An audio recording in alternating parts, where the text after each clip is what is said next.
So mga ka-BJ, magandang hapon po sa inyo lahat.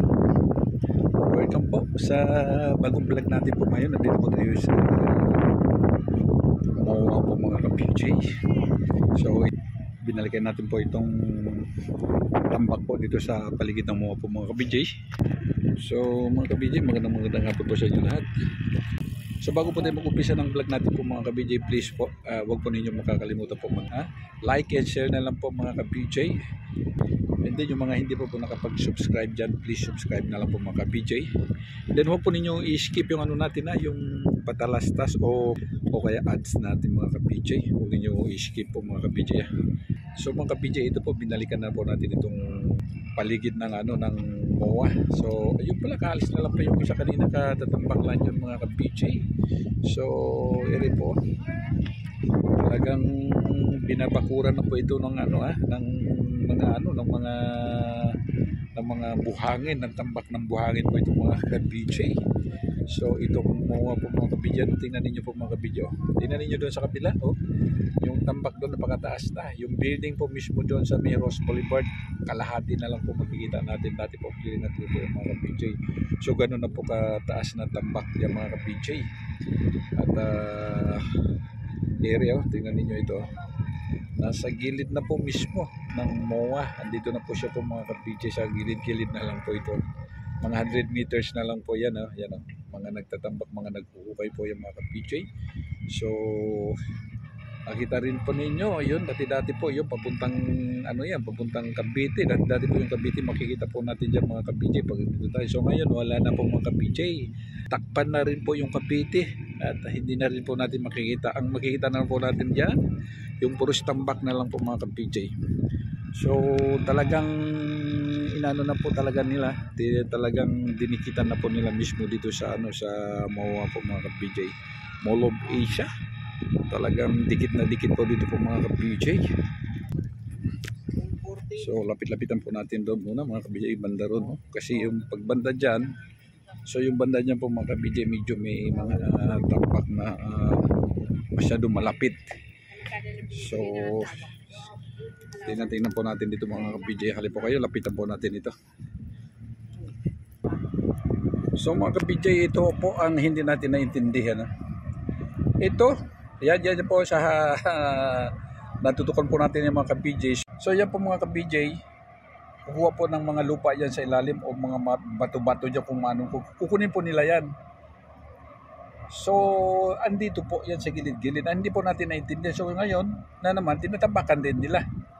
Yan po, hindi po natin naintindihan mga ka-BJ. Kukuha sila dyan and then tatambakan din nila naman ulit po mga ka-BJ. So yun po mga ka-BJ, kung napapansin po ninyo, yan nasa harapan natin po dyan, puros tambak na po yung mga ka-BJ, lahat na po yan. Ere po yung yung nasa tapat po mismo ng ng MOA, sa paligid po ito ng MOA mga ka-BJ. Lapit-lapit po. Tingnan ninyo. So yun, pinapatag na talaga nila yun. Nakita natin doon yung mga backhoe, yung mga bulldozer, at inayos po nila doon. Pinapantay po nila doon mga ka-BJ, pinapantay po nila. So ganun na po ang rito, ang kalagayan ng Manila Bay po mga ka-BJ. So dati-rati po ito puros karagatan, ngayon wala na, puros kalupaan na naman po ito mga ka-BJ. So napakaluwag ito, napakaluwag talaga ito. Yung mga bandaroon po mga ka-BJ, puros mga yung patag na po nila yun, napapatag na po nila yun. Napantay na po dito sa lupa, dito po sa MOA, kapantay na po yung mga ka-BJ. Hanggang doon po yan, napakalayo na po yung mga ka-BJ. So and then dito naman, unti-unti naman po nila na pinapatag po mga ka-BJ. And then doon po din po sa laot, nakikita po ninyo mga ka-BJ. So ang tanong po natin, paano po ito pagpuno na ito? Saan na po pupunta yung mga rito? Saan na po pupunta yung mga tubig, yung mga tubig galing sa kalupaan natin, tubig galing ng Metro Manila? Saan na siya napupunta? Yan po malaking katanungan yan, kasi buo po ito, lalagyan na po nila ng kalupaan, kaya tinatambakan na po nila dito mga ka-BJ. So ito po yung nasa mismo. eka nga sa paanan mismo ito po mga ka-BJ. So maluwag na pala banda dyan na tambakan nila ha. Nag-ano tayo rito no, nag-vlog po tayo rito noon, hindi pa po ganyan kaluwag. Hindi pa po ganyan kataas. So ngayon dito po napakataas na, napakaluwag na. So iri po sa gitna, hindi pa po nila ito natatambakan. Kasi ito ata siguro yung daanan nila muna yan. Mga ka-BJ, labas-masukan mo muna yung mga barko nila. And then yung gilid at gilid po talaga puro na yan, puro tambak na yan mga ka-BJ. Ang lalaki no. Ang tataas na po mga ka-BJ, grabe oh. Tingnan mo doon, hindi na po natin makikita ang Rojas Boulevard. So mga building na lang po, kalahati na lang po yung building makikita natin mga ka-BJ. Dahil sa taas po ng tambak nila. Ayan o. Makakita na napapanood ko sa kayo Jasper, nakikita ko. So, tingnan natin doon sa taas para mas maganda po ang natin. Makitang-kita po natin mga ka-BJ. Ay, ito po, yung pusa. So, tara mga ka-BJ, punta tayo doon sa taas. Tingnan natin doon. So mga ka-BJ, ayan na po, nakikita na po natin. So mga ka-BJ, andito na po tayo sa taas ng MOA po mga ka-BJ. So kitang-kita na po natin yung tambak nila dito kung gaano po kalapit, kung gaano na po karami, kung gaano na po kaluwag mga ka-BJ. So tingnan niyo po yan. Ang luwag na po yung mga ka-BJ. So yung mga iba po yan, nakita po natin yung mga dagat pa yan. So tatambakan din nila po yan mga ka-BJ. So ganun na po kaluwag na ginagawa nila rito. So dati-dati po dito po mga ka-BJ, nakita po natin dyan puros dagat, and then nakita po natin dyan marami po mga nangingisda, and then marami din po yung mga naglalayag, yung mga pambot po dyan, yung mga iba dyan mga ka-BJ.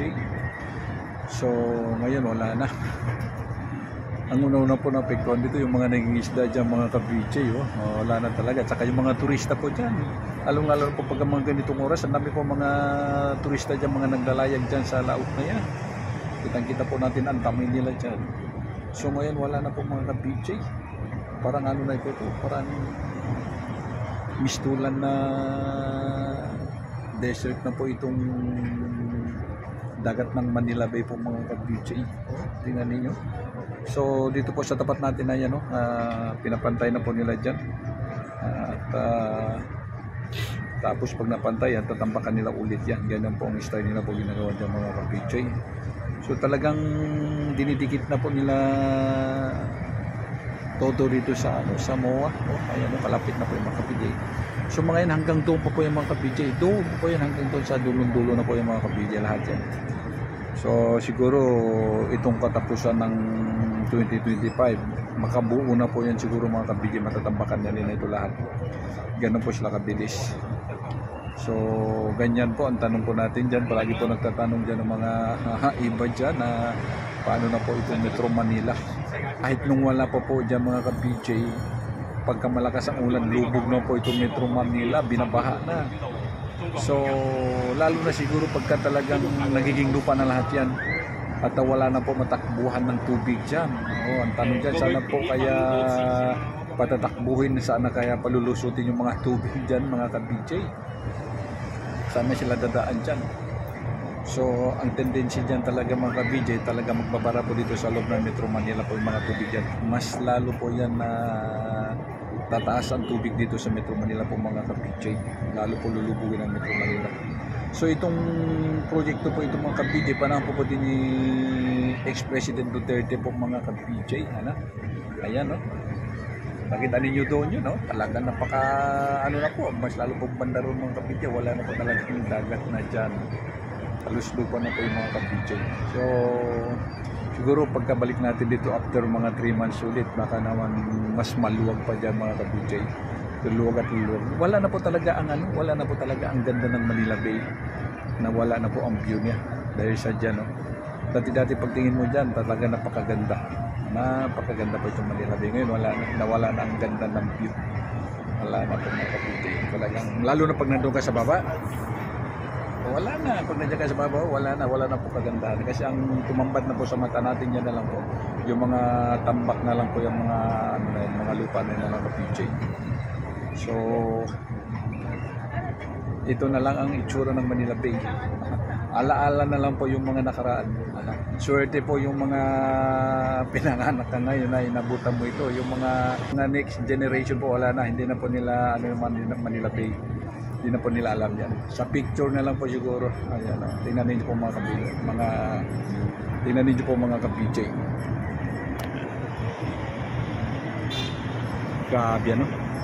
Grabe talagang ano ng pera. Dala ng pera talaga. No? Kung wala kang pera, hindi mo kaya tambakan ito eh. So, ayan po. So mga ka-PJ, hanggang dito na lang po tayo. Babalikan po natin ito ulit. Ano? Titingnan natin ulit. Hanggang dito na lang po. Thank you so much po sa inyo lahat. God bless. Mabuhay po tayo lahat mga Pilipino. Maraming salamat po sa inyo lahat mga ka-PJ. Ito pong inyong abang lingkod, Ben Joseph mga ka-PJ.